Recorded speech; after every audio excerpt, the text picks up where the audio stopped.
Good day everyone. Today we will explore phonological structure and phonological processes, the patterns behind how speech sounds are organized and how they change in real communication. We will learn how sounds are represented in the mind, how they are produced in actual speech, and why pronunciation changes depending on context. By the end, you should be able to identify common sound processes and explain why they happen. Here in this slides is a concise lecture deck introducing core concepts in phonology. Representation, phonemes versus allophones, common phonological processes, rules, historical sound change, and phonotactics, illustrated with clear examples and visuals. Phonology is the study of how sound systems work in a language.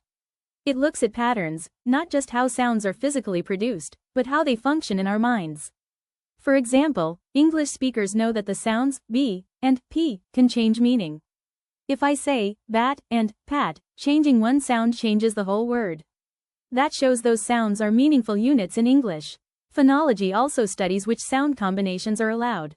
For example, in English we can start a word with str, like street, but we cannot start a word with ing. So phonology is about patterns, mental rules, and sound organization. So, what is phonology? Phonology studies the sound systems of languages, how sounds function, pattern, and are mentally represented. It contrasts abstract units, phonemes, with their surface realizations, allophones, and uncovers native speakers' implicit knowledge about permissible sound combinations. Remember, the key lens here, the cognitive patterns, mental rules, versus the physical articulations. Now let's distinguish phonemes and allophones. A phoneme is a sound that changes meaning. Example: sip versus zip. Right pointing arrow, s, and z, are different phonemes. An allophone is a different pronunciation of the same phoneme depending on context. Example: the English sound, t. Listen carefully. Top right pointing arrow, strongly puffed air. Right pointing arrow, t. Butter. In American English, right pointing arrow, quick tap. Right pointing arrow. Stop. Right pointing arrow, no puff. Right pointing arrow, t. These are different pronunciations, but they do not change meaning. They are allophones of t. So, phonemes equals contrast meaning. Allophones equals predictable variation. Remember, for phonemes versus allophones, phonemes, abstract, meaning distinguishing units, e.g., t, contrasts words. Allophones, predictable surface variants, context-driven, e.g., t. T. Distribution. Contrastive, phonemes, complementary, allophones, free variation. Example: English, t, right pointing arrow. Aspirated, t, word initially, flap. In, butter, American English. Phonological processes are regular sound changes that happen in connected speech. They make speaking easier and faster. There are several common processes. Assimilation, sounds become more alike. Elision, sounds disappear. Insertion, sounds are added. Metathesis, sounds switch places. Coalescence, sounds combine into a new one. These processes happen naturally when we speak quickly or casually. Remember, assimilation refers to sound becomes more like an adjacent one. Elision refers to omission of sounds in fast speech. Insertion refers to adding a segment to resolve difficult clusters. Metathesis refers to reordering of segments. And coalescence refers to the two segments merge into new segment. Now let's learn about assimilation. This is making sound more alike. Assimilation aligns features between adjacent sounds to ease transitions. Regressive, later sound influences earlier, right to left, e.g., vowel nasalization before nasal consonants. Progressive, earlier sound influences later, left to right, e.g., voicing spread. Co-articulation underlies many assimilatory changes in casual speech. Example: this shop, often realized with s, right pointing arrow. Assimilation. P, right pointing arrow, p. Assimilation happens when one sound becomes more like a neighboring sound to make pronunciation easier. Example: say, this shop. Many speakers pronounce it like, this shop. The s changes into because it is next to another sound. Another example: handbag, often sounds like handbag. The n changes to per meter because of the following b. This shows how sounds adjust to nearby sounds. Let's look at other common processes. Elision, sound deletion. Example: friendship. Right pointing arrow, often pronounced friendship. The d disappears. Insertion, adding a sound. Example: athlete. Right pointing arrow, many say ath elite. A vowel is added to make pronunciation easier. Metathesis, switching sounds. Example. Ask right pointing arrow, some say AKS. Coalescence, merging sounds. Example. Don't you right pointing arrow sounds like don't you. The T and Y combine into a new sound.